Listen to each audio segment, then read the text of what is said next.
अस्सलाम वालेकुम नाजरीन, मैं हूं आपका मेज़बान अली ताहिर और आप देख रहे हैं सवाल तो होगा। हालिया जंग में पाकिस्तान और भारत ने कितना कितना नुकसान उठाया और डिप्लोमेटिक तौर पर इसको क्या नुकसान और फ़ायदे हुए और आलमी दुनिया के इसके ऊपर क्या रद्द अमल था, इसी हवाले से हम आज बात करेंगे। हमारे साथ मौजूद हैं प्रोफेसर सर रज़ा ताहिर हाशमी, जो जर्नलिज़म पढ़ाते हैं और इस वक्त जहान पाकिस्तान में एडिटर हैं।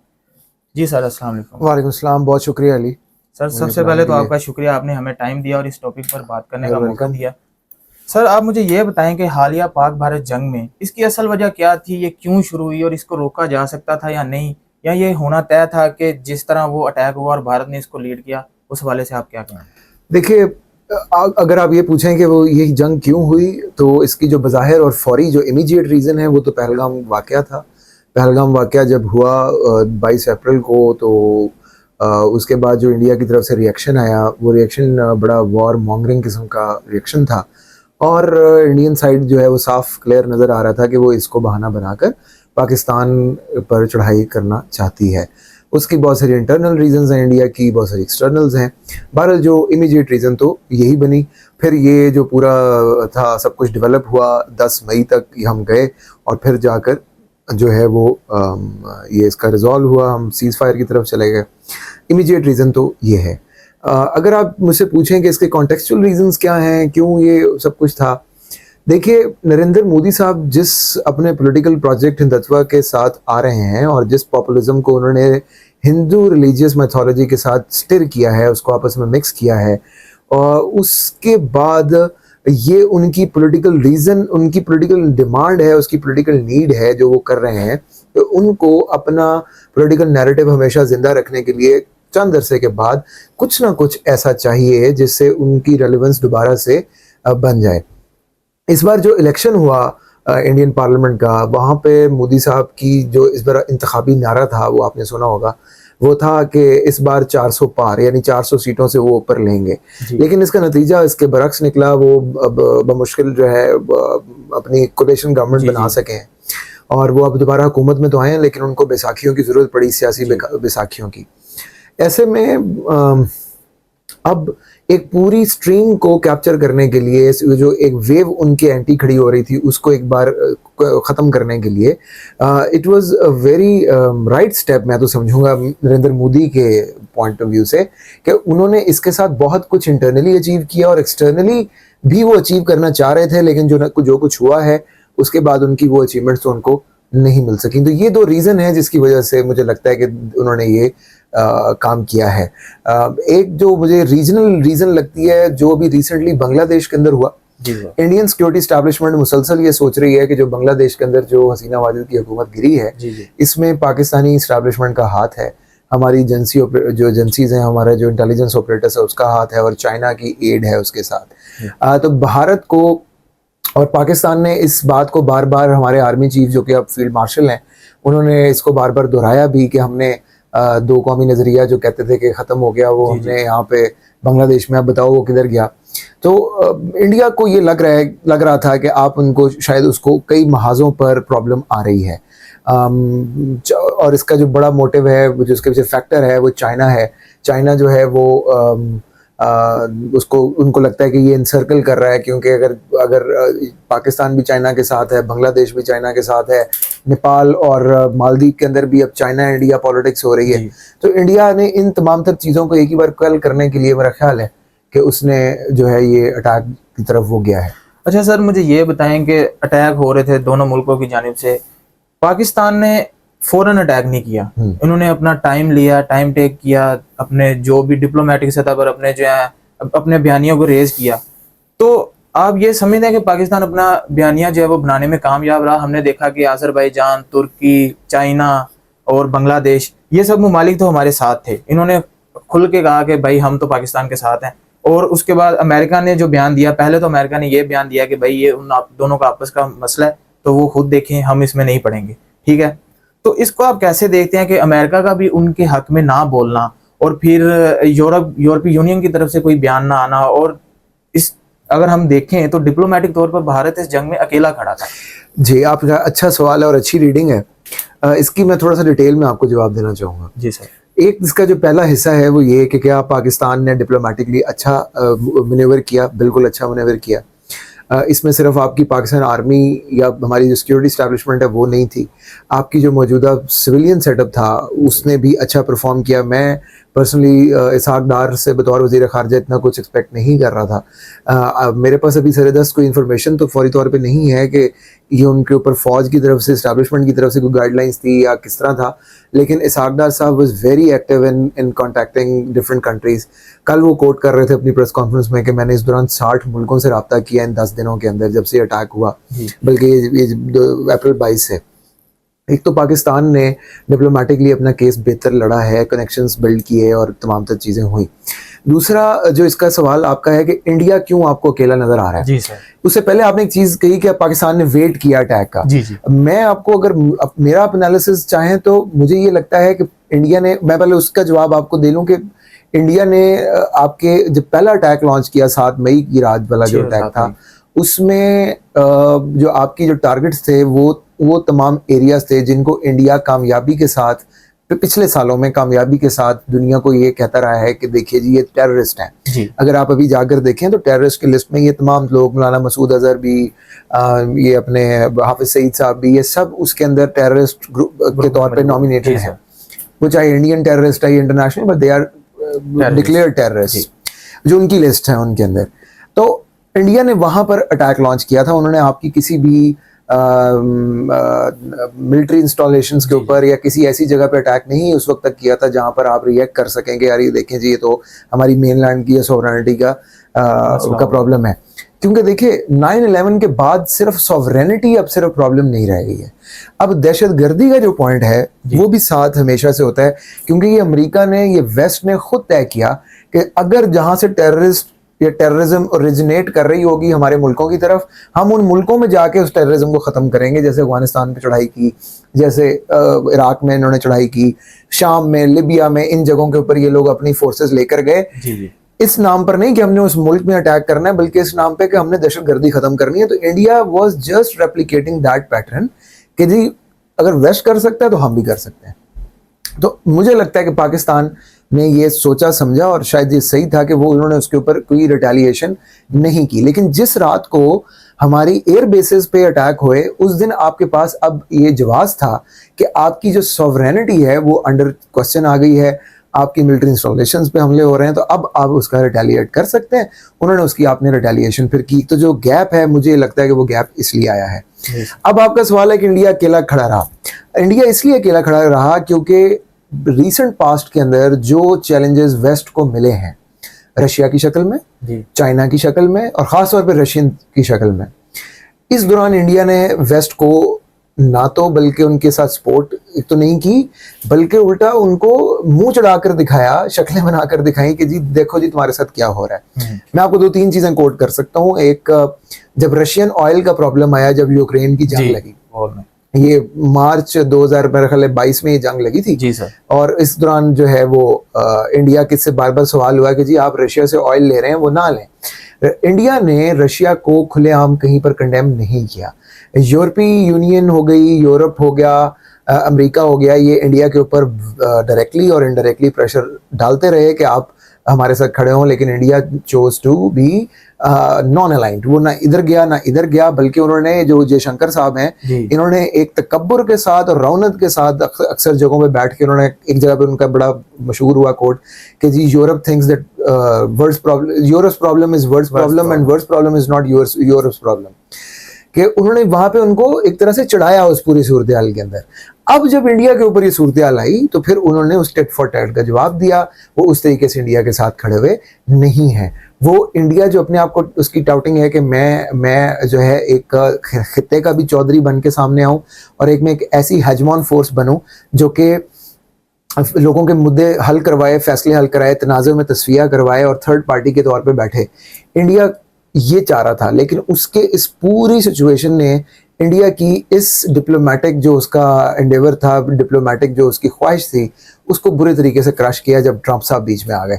तो मुझे लगता है कि वेस्ट पूरे ने मिलकर इंडिया को ये समझाने की कोशिश की है कि आप अगर हमारे साथ ऐसे करेंगे तो फिर आप भी अपने वक्त में यूं अलग होकर खड़े होंगे। सर, पहले तो यूरोप ने भी और वेस्ट ने भी और अमेरिका ने खुला कहा कि हम आपके साथ नहीं है, या ये आपके आपस की मसले हैं, आप खुद। फिर उस रात जब पाकिस्तान ने 10 मई की रात को सुबह फजर के बाद जो है अटैक किया, तो ऐसा क्या हुआ कि एकदम से ही जो है 3 घंटे 4 घंटे के अंदर अंदर उन्होंने कहा कि भाई अब सीज फायर हो जाना चाहिए।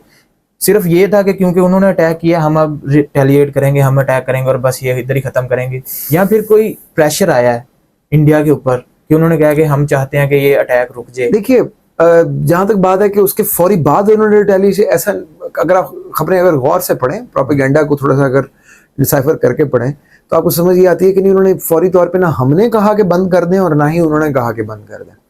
हमेशा जब इस तरह की सूरत हाल होती है तो ये कोई वैक्यूम में नहीं हो रहा होता, सारा कुछ, ये सब कुछ कनेक्टेड होता है। फोर्सेस और दुनिया की जो ताकतें हैं वो एक दूसरे के साथ कनेक्शन में होती हैं। मसलन और कुछ नहीं तो ईरान के वजीर खारजा जो हैं अब्बास इराक्ची, वो पहले पाकिस्तान उतरे, फिर इंडिया चले गए, फिर इंडिया के अंदर उनके कोई मामला बिगड़े, मतलब ईरान जिसकी शायद कोई ना सुनता शायद, तो वो भी अपना, उनका भी जो वजीर खारजा था वो भी सबसे मिलते जा रहे थे। फिर सऊदिया के आदिल अल जबीर यहाँ पे आए और वो उन्होंने आके यहाँ पे मुलाकातें की। अमेरिकन जो है वो मुसलसल फोन कर रहे थे। तो ये बात बिल्कुल मेरा नहीं ख्याल ये बनती है कि हम लड़ रहे थे और एक अटैक किया तो लोगों ने कहा जी वो बंद कर दो, ऐसा नहीं हुआ। ये डिस्कशन ऑफ सीज फायर पहले दिन से हो रही थी, लेकिन मेरा ख्याल है पाकिस्तान को भी टाइम दिया गया कि वो एक बार अपना स्कोर सेटल कर लें और उसके बाद फिर उसके बाद जाकर ये ख़त्म हुआ। अभी तक का जो स्टेटस है कि ये किसने कहा कि जी वो सीज फायर कर दें, ये अभी तक अनक्लियर है। दोनों साइड जो बात कर रही हैं, पाकिस्तान कह रहा है कि उनकी तरफ से, अमेरिका के प्रेसिडेंट ने अभी कल ही प्रेस कॉन्फ्रेंस करके कहा कि भाई ये हमने किया है, हमें इसका फुल क्रेडिट मिलना चाहिए। जी उन्होंने किया है, लेकिन मैं ये बात कह रहा हूँ कि इंडिया ने कहा कि बंद कर दो, ये पाकिस्तान ने डर के कहा कि बंद कर दो, नहीं मानेगा। ये अभी तक क्लियर नहीं है। इंडिया का कहना ये है कि पाकिस्तान की तरफ से दरखास्त आई थी, कल जयशंकर साहब ने भी बात की कि जी जो पाकिस्तानी मिलिट्री ऑफिस का डीजीएमओ है उनकी तरफ से हमें फोन आया था और हमने उनको कहा कि जी हम बंद कर देते हैं, और ठीक है जी कर लेते हैं। इंडिया, देखिए इस बात को समझे, पाकिस्तान अपने आप को बतौर इंटरनेशनल पावर कहीं पर भी पेश नहीं कर रहा। इंडिया अपने आप को इंटरनेशनल पावर के तौर पे, एक ऐसी पावर के तौर पे, मोदी साहब ने इंडियंस को ये समझाया है पिछले 10-11 साल के अंदर कि हम हैं जो दुनिया को लीड कर सकते हैं, हमें दुनिया से डिक्टेशन लेने की जरूरत नहीं है। लेकिन ये हुआ ये है कि ट्रंप साहब कह रहे हैं कि मैंने करवाया, और मोदी साहब, इंडिया कह रहा है कि नहीं जी ये दोनों, यानी इंडिया, आप अंदाजा करें कि इंडिया इस बात पे ज्यादा राजी है कि पाकिस्तान और हमने मिलके किया बंद, बजाय इसके कि वो कहे कि नहीं अमेरिका ने करवाया। तो सर अब मतलब ये बातें तो होगी, जंग होगी, इस जंग में हमें फायदा तो हुआ है, डिप्लोमेटिक तौर पर हमारे जो रिलेशंस हैं वो अच्छे हो गए हैं, दुनिया जो है वो हमारी बात भी सुन रही है। अमेरिका ने खुल के कल अपने ट्रंप ने अपनी प्रेस कॉन्फ्रेंस में कहा है कि इस सिचुएशन में मैंने पाकिस्तान को बेहतर मतलब के पाया कि जिस तरह से उन्होंने रिएक्ट किया, जिस तरह से बाद में उन्होंने अटैक भी किया और जिस तरह सारे मामला थे, पाकिस्तान बेहतर था। तो अब किसको इसमें फायदा होगा? क्योंकि अब देखें वेपन्स बिकने हैं, इंडिया का जो जिसको वो उतरा रहा था कि भाई हमारे पास जो है राफेल है, हम ये कर देंगे वो कर देंगे, वो तो गिर गया, ठीक, उसकी मार्केट वैल्यू भी गिर रही है, हमें नजर आ रही है। और जब J-10C की मार्केट वैल्यू चाइना अब उसको बढ़ा चढ़ा के पेश कर रहा है, उनके मिसाइल्स को पेश कर रहा है कि भाईजान ये देखें हमने आपको प्रूव करके दिखाया कि ये हमने यूज किया और ये है। तो अब असले की मार्केट कहाँ जाती नजर आ रही है हमें कि किसका बिकेगा? चाइना अब इसको कैसे लीड करेगा, अमेरिका इसको कैसे काउंटर करेगा, और ये सारी। देखिए आपका सवाल के बड़ा लोडेड क्वेश्चन है, दो तीन हिस्से हैं। पहला आपका हिस्सा ये है कि फायदा क्या हुआ, किसको क्या फायदा हुआ, इसको हम थोड़ा सा डायसेक्ट कर लेते हैं। एक इंटरनल फायदे हैं दोनों मुल्कों के, और एक एक्सटर्नल फायदे हैं, डिप्लोमेटिक फायदे हैं। इंटरनली पाकिस्तान के अंदर जो मौजूदा सियासी सेटअप है उसको फायदे ही फायदे हैं। उनके स्टॉक मार्केट जो है, यानी सियासी स्टॉक मार्केट, वैसे भी हमारी स्टॉक मार्केट बड़ा अच्छा काम कर रही है, लेकिन जो उनकी पॉलिटिकल स्टॉक्स हैं उनके वो बहुत हाई हुए हैं। खास तौर पे एस्टैब्लिशमेंट, हमारी एस्टैब्लिशमेंट जो एक मॉरल ग्राउंड खो चुकी थी, या एटलीस्ट वो खोया नहीं था उसने, तो वो चैलेंज था when they were fighting with Imran Khan, और उस सियासी लड़ाई के अंदर जो उनका एक पॉलिटिकल इमेज टार्निश होने की लग रहा था कि हो रही है, वो काफ़ी हद तक फौज ने रिटेन कर लिया। अब एक बार फिर से जेन जी जो खास तौर पे इमरान खान की फॉलोअर भी थी और वोटर भी थी, सपोर्टर भी थी, उनको एस्टैब्लिशमेंट ने एक बात समझा दी है कि भाई आपकी जो सिक्योरिटी है वो किसी भी वक्त इंडिया से थ्रेटन हो सकती है, नंबर 1। नंबर 2, ये आपने देखा ना कि जी इंडिया आपके ऊपर आ रहा है। नंबर 2, अगर आपको कोई बचाएगा तो वो कौन बचाएगा? पाक फौज बचाएगी। तो एक तो ये उन्होंने बड़ा लाउड एंड क्लियर मैसेज दे दिया ये सबको पता लग गया कि भाई अगर हमें जब भी ये जरूरत पड़ेगी तो हमने किसके पीछे छुपना है, पाक फौज के। दूसरा जो हमारा जो सिक्योरिटी सिचुएशंस बनी हुई है मुल्क के अंदर, खासतौर पे बलूचिस्तान इस वक्त हॉट एरिया बना हुआ है। आपको याद होगा उसी ये जो पूरी एपिसोड हुई इससे चंद दिन पहले 16 अप्रैल को आर्मी चीफ ने खिताब किया था एक बच्चों के साथ, जी। और वहां पे उन्होंने कहा था कि जी ये 1500 टेररिस्ट हमसे लेंगे, इनकी अगली 10 नस्लें नहीं हमसे ले सकती बलूचिस्तान। तो अब जाके आप किसी से पूछें कि जी आर्मी चीफ का ये जो दावा है आपको इसमें कुछ वजन लगता है, तो आपको हर कोई कहेगा जी वजन लगता है। अगर अपने से 10 गुना बड़ी कुव्वत को आप रोक सकते हैं तो ये तो मसला ही कोई नहीं है जो आपके मुल्क के अंदर कोई मामला आता है। तो सिक्योरिटी वाइज भी एकदम से उनका जो प्रेजेंस है आर्मी की उसके अंदर वेटेज आई है कि यस दे आर समथिंग, वो कुछ कर सकते हैं। तो अब जो पॉलिटिकल डिस्टॉर्शन क्रिएट हुई थी, जो सिक्योरिटी के मामला डिस्टॉर्ट हुए थे, मुझे ये लग रहा है कि चंद दिनों के अंदर आप बलूचिस्तान में एक मैसिव ऑपरेशन देखेंगे, बड़ा होता हुआ ऑपरेशन, और उसके खिलाफ कोई नहीं बोलेगा जी। दूसरा पीटीआई के खिलाफ भी जो उनके केसेस पेंडिंग थे, जो खास तौर पे जो मिलिट्री इंस्टॉलेशंस पर हमले वाले, मिलिट्री कोर्ट्स वाले, वो अपने अंजाम को पहुंचेंगे और वो with all moral authority establishment ये करेगी। सुप्रीम कोर्ट ने भी आपको ग्रीन फ्लैग दे दिया कि भाई दे दिया, वो कानूनी मसले भी हल हो गए। तो इंटरनली तो ये मामला हैं। दूसरा, जब जैसे जैसे यहाँ पे स्टेबिलिटी अगर आएगी तो आपकी एक जो माशी हालात हैं वो भी ठीक होते जाएंगे। सर अभी अभी इसमें इसहाक डार साहब गए हैं चाइना, और वो वहाँ पे मीर मुत्तकी जो अफगानिस्तान के जो हैं वजीर खारजा, उनको भी मिलकर आए हैं, वांग जी को भी मिल के आए हैं जो चाइनीज़ हैं, और उन्होंने वापसी पे कहा है कि जी हम सीपैक फेज़ 2 भी लॉन्च करने लगे हैं। Once CPEC phase 2 is launched और वो उसकी पैसे आपके इकॉनमी में पोर इन होना शुरू होते हैं, नौकरियां बननी शुरू होती हैं, तो अचानक से आप देखेंगे कि आपको इकॉनमी बड़ी ईज आउट होती हुई नजर आएगी।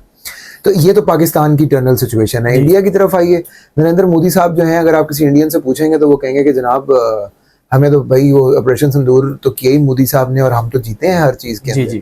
तो मोदी साहब ने भी जो एक पॉलिटिकल वो जो हवा क्रिएट हुई हुई थी कि जी ये तो कभी अटैक नहीं करता, उन्होंने तकरीर करके क्या कहा, उन्होंने कहा जी आज से कभी पहले हम पाकिस्तान के अंदर कोई किसी को जाते हुए देखा आपने? मोदी साहब की एक पुराना क्लिप भी बड़ा वायरल था कि जी वो अटैक होता है तो अमेरिका चले जाते हैं, तो भाई जाओ पाकिस्तान जाओ, उनका कहना ये है। तो वो अपने सपोर्टर्स को भी और उनके मुखालफीन को भी दिखा पाएंगे कि देखिए जी हम गए हैं पाकिस्तान, हमने उनके घर में मिसाइल मारे हैं, जो कि फैक्ट है कि उनके मिसाइल तो यहाँ पे गिरे। तो ये मोदी साहब के फायदे। Internally both players are enjoying the benefit, ठीक है। एक्सटर्नली पाकिस्तान की हवा डिप्लोमेटिकली एकदम से बहुत बनी, हम डिफेंस कर सकते हैं, हम चाइनीज के साथ हमारा बहुत गहरा ताल्लुक है। चाइना ने हमें हमारी आर्मी की जो सिक्योरिटी स्टैब्लिशमेंट की जो सलाहियत है, जिसके ऊपर सवालिया निशान उठ रहे थे कि शायद ये क्रम्बल कर रही है, ये इस तरह से नहीं संभाल सकेंगे मुल्क, वो रीइंस्टेट हुई है। चाइना अब आपके साथ ना सिर्फ सीपैक के अंदर भी जाएगा बल्कि और एतमाद के साथ फर्दर मंसूबों के अंदर भी आएगा। और इंडिया ने डिप्लोमेटिकली बहुत लूज किया है। इंडिया ने खास तौर पे जो अमेरिका वाला जो वेस्ट है, वेस्ट इनसे अपना बदला ले रहा है उस पूरी आइसोलेशन का जो पहले इनकी तरफ से फेस हुई थी, और इंडिया कुछ देर इसको और बर्दाश्त करेगा। लेकिन जो आपने पॉइंट दिया कि ट्रम्प साहब आजकल पाकिस्तान की बड़ी तारीफें कर रहे हैं, मैं ये आपको सजेस्ट करूंगा कि इस तारीफों में पाकिस्तान को ज़्यादा देर भरोसा नहीं करना चाहिए। उसकी रीज़न ये है कि वो एक बिजनेसमैन है, प्लस अमेरिका का एक अपना सियासी मसला है। वो इंडिया को यहाँ तक तंग करेंगे कि जहाँ पे इंडिया को ये रियलाइज हो जाए कि भाई हम अमेरिका के बगैर हम उस तरह से नहीं चल सकते, वेस्ट के साथ हमें खड़ा होना पड़ेगा। जिस दिन इंडिया के साथ उनकी ये चीजें पैचअप में आ गई, उस दिन एकदम से ट्रम्प साहब कहेंगे कौन पाकिस्तान। तो क्योंकि आप असल में आप चाइना के असल दोस्त आप हैं जी, आपके डिप्लोमेटिक टाइज हैं। अमेरिका आपको इतना पसंद नहीं करेगा जितना आप समझ रहे हैं कि वो कोई एक हालिया बुखार है जिसके अंदर मामला चल रहा है। कश्मीर की जो वो बात कर रहे हैं, असल में वो मोदी साहब को तंग करने की कोशिश कर रहे हैं, वो आपका फायदा नहीं कर रहे। सही होगा सर। थैंक यू सर, आपके तज़किये का बहुत शुक्रिया, आपके टाइम का बहुत शुक्रिया। तो नाज़रीन, आपने देखा कि पाकिस्तान और इंडिया का जो कॉन्फ्लिक्ट हुआ उसमें पाकिस्तान को डिप्लोमेटिक तौर पर और माशी तौर पर भी अब इसके फायदे होंगे। अपना वो जो असला है वो मार्केट में जाके दुनिया में बेच सकेगा, और इंडिया को डिप्लोमेटिक तौर पर तो इसमें नुकसान हुआ, लेकिन इंटरनली जो था वो उसको अपना फायदा नजर आ रहा है, और वो अपने जो मोदी है वो अपने सियासी जो फायदे हैं इसमें हासिल कर रहा है। तो दोनों मुल्कों को कह लें कि इसमें फायदा भी हो रहा है, और नुकसान तो पाकिस्तान को मुझे इसमें कोई नहीं नजर आ रहा। और हमने तज्जिया भी सुना कि पाकिस्तान को इस जो ऑपरेशन हुआ है, ये जो जंग हुई पाकिस्तान में, उसमें फायदे ही हुए। लेकिन हमें अभी यूएस पे जो है वो इतना बिलीव करने की ज़रूरत नहीं है, और ये सारी चीज़ें हम डिस्कस फर्दर भी करेंगे।